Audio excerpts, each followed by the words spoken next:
বাবার dead body নিয়ে সবাই অপেক্ষা করতেছে। একমাত্র রত্ন ছেলে আমেরিকায় মস্ত ইঞ্জিনিয়ার, যে কোনো মুহূর্তে হয়তো বা চলে আসবে। খালার কাছে ফোন এলো, কোম্পানিতে তাকে নাকি সবচেয়ে উঁচু পদে প্রমোশন দিয়েছে। আসতে অসক্ষম, যত টাকা লাগে আমার পাস বই থেকে যেন মা টাকা তুলে নেয়।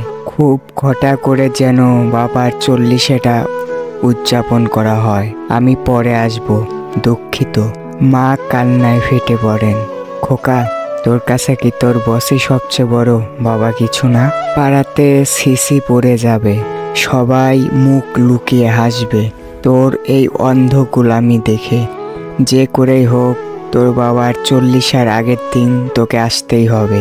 ছেলে বলে, কিছু মনে করো না মা, যেদিন দাদা মরে গেছিল সেদিনও আমাকে তুমি জোর করে স্কুলে পাঠিয়েছিলে, বলেছিলে অন্য কারোর দিকে না তাকিয়ে নিজের কাজ কর, এটাই উন্নতির চাবিকাঠি। এটা তো তোমারই শিক্ষা।